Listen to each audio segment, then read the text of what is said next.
the card here, I'm going to hit it on the table once, twice, and then turn it face up and it's switched. Just throwing it around on the table. And then I do this, and the wallet appears to completely become a deck of playing cards. Show them that it's a real phone, that it works, slam it between your hands, and it becomes a deck of cards.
Daniel Madison. Welcome to a wicked tutorial. I'm feeling mad generous today. This tutorial was going to be just for the Malians, Madison.ist, but I'm feeling mad generous, so I'm making this one public. This one's fun, it's cheeky, it's deviously deceptive, and I'm mad happy for a few reasons. One, the Mad System Masterclass has just been released, and so have these beautiful little babies that you're about to see in this video. These are the new black and pink remedies from myself and my brother Daniel Schneider. Without further ado, get yourself some playing cards. I'm going to teach you how to throw them from the table onto your lap with style. I am Daniel Madison, and here are some ideas for lapping. Hi, I'm Daniel Madison. We are the Alliance. Welcome back to this very special tutorial for something that I've been displaying at the beginning of my videos a few times. This is something I've done for many years, but something I've not really wanted to tip too much until I get to a point where I want to start teaching this concept. And the concept is, for those who still don't know, when I slam that deck on the table and it vanishes, the concept and the lesson is lapping. I'm throwing it over the edge of the table in its most basic terms from this camera and this camera. When I bang it on the table, I'm letting it go up here and kicking it back with my fingers just so that it clears the edge of the table. Now when you put a camera in front of you, head straight on, which I have a GoPro right here, I can fool a head on camera very easily. I'm just throwing it over the edge of the table. That time I just simply caught it in my hand. Now one wicked thing that you can do is, if I put my hand under the table intentionally, suggesting that what's going to happen, I'm actually going to bring my hand back here, so it's actually back here now. It looks like it's under the table from the front. And I can just throw it into my hand and then pretend they went through the table. Before we get into it, yes, you can do this in front of people. I've done this in front of people time after time after time, especially at a nightclub or a restaurant. If I'm sat opposite somebody, you can do this with any size object as long as you get the timing right of the hand, because the hand coming back down, once that deck has been kicked, it has to go in time with gravity. I have to bring my hand down at the same speed as gravity, because that shades and that hides the object. Because if someone's sat in front of me, obviously if this big object comes further back, it gets smaller from their perception, so it's easier to hide than you would imagine, especially when you open your hand like this on the way down and up. You offer so much shade, so much beautiful shade. So yes, you can do it in front of people, just not when people are at the side. I've done this before and I've been completely surrounded, where people have seen it. They've seen me just do this and they see how stupid it is, but then they see how this person reacts like wild, and that becomes a funny point. That becomes like, you bring them behind that pink curtain. Susan, I apologize. I have a few decks in front of me. We're going to use the remedies, the new pink and the black remedies, because the biggest one that I saved for this video is a deck switch in this way. So, and we're gonna use it in the box just for practice. The noise this makes when it lands in my lap is the noise that they believe they hear happening here on the table. So there's an audio deception involved in this too. So this will be on my lap here. I will be throwing this around and displaying this, and then I'll just relax, put my hand down here, and I'll Tenkai steal the entire box over here. Now I want this box to be lined up the same way, so I make sure it's lined up like this. Now I'm going to pick it up with this hand, with the hand that's holding the pink deck. Now from the front, watch how clean this looks. You can't see any pink. You can't see the deck because it's hiding in a Tenkai palm, a deep Tenkai palm. This is surprisingly easy with a full deck, let alone a deck in a box. So here, the deck is here. Throw this card up, this deck around, relax for a second, come back with the deck and pick this up, and now do the switch. And basically, there's no grace, there's no airs or grace about it. I just simply pick this up, throw it to my lap, and make this one land at the same speed with the same gravity. So that's the hardest one. To make it a little bit harder, even harder, let's use the red and the black for this. You have to have this deck balanced, which with a Slippy New deck is difficult. You can have it in the middle, it doesn't matter, as long as it's somewhere out of sight where you can get it into a Tenkai palm. You want to make things easy for yourself. Obviously you've been using this deck, you've been showing them that it's a black deck, nothing strange about the deck, but you want to set this up so that it's easy for yourself. So square the deck up like this first, and now you're going to be talking for a moment while your hands quickly go down by your lap. If you bring both hands, then you can offer a distraction with this by making it move first. Then you can come over and pick the deck up. Now notice how I've got the deck in kind of a deep Tenkai palm. My thumb is very necessary. I need my thumb to lean over that deck as far as it can, because I have to pick this entire deck up with my thumb. You see? I come over and I pick the entire deck up. This hand can help if you don't have much room with your thumb. And once you've got the deck, simply throw it back and then slam the red deck or the different deck on the table. When it splashes like this and spreads, their attention will be drawn here rather than down here over the edge of the table where they won't be able to see. We'll take this a step easier and use both hands, because I appreciate not everybody's thumb is going to be the same size, and not everybody's going to be able to wrap around the deck the same way that I can.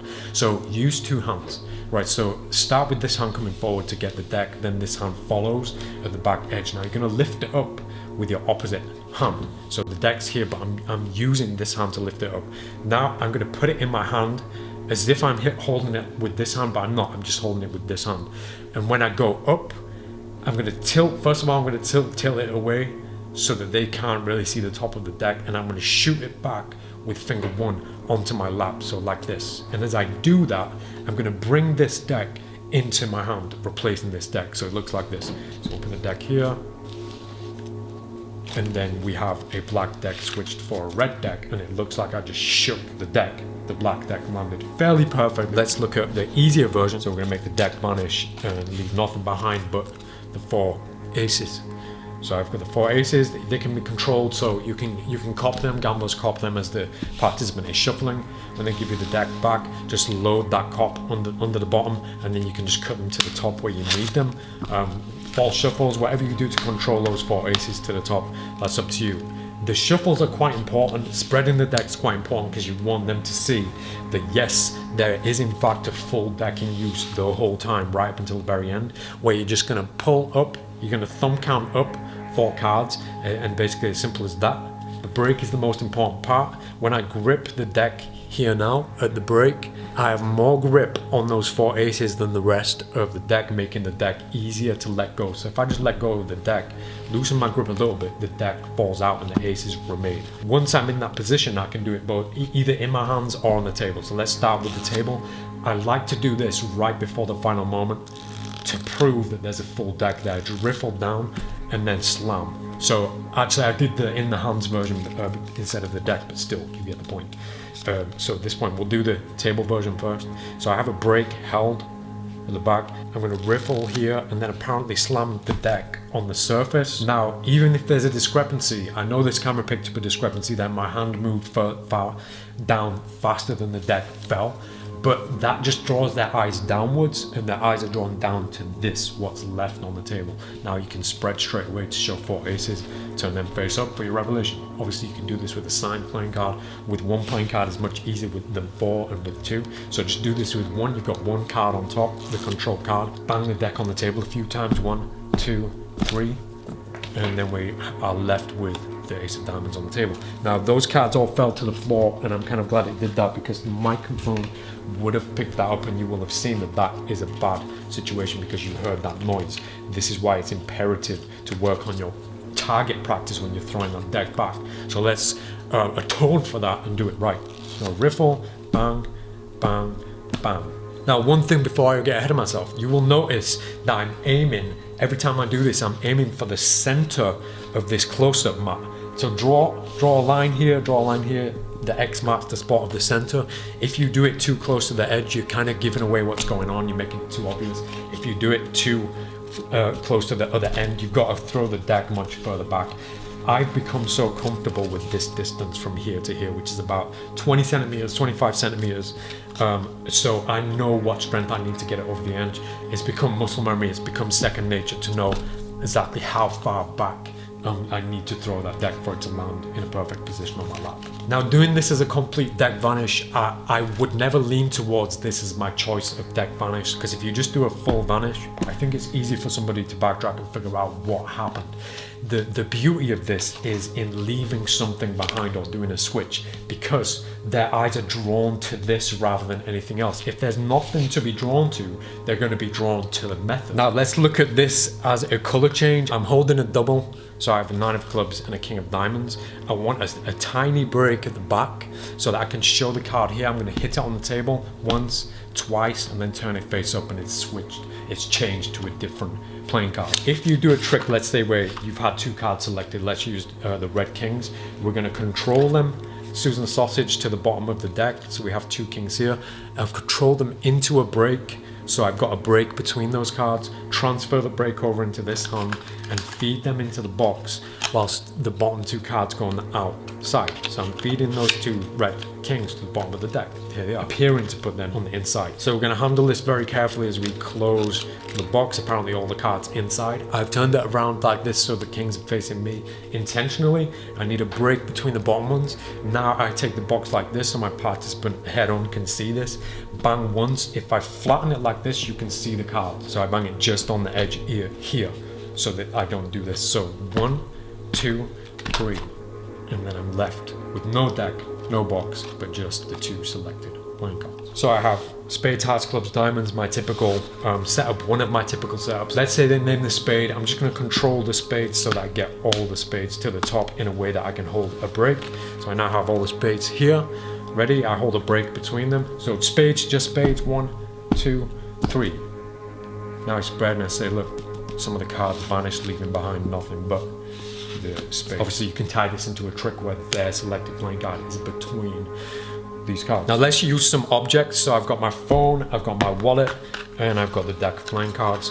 A really nice idea, nice way of introducing the deck of cards for a trick. Let's start with the wallet. So the wallet is going to be on the table. I could easily tie this into the gaff playing cards that I have in there, but you can tie this into jokes by having the deck in the box on standby and a tenkai and picking the wallet up. So we're slamming the wallet on the table or just throwing it around on the table, and then I do this and the wallet appears to completely become a deck of playing cards. Beautiful way of opening and introducing a trick. Then I can call back to the wallet for a trick later on. I can say, remember we use my wallet, look inside, etc. With my phone too, pick up the phone, show them that it's a real phone, that it works, slam it between your hands, and it becomes a deck of cards. What a beautiful opener. Just make sure you don't throw the phone on the floor or miss your lap. And don't come to me if you break your phone doing this.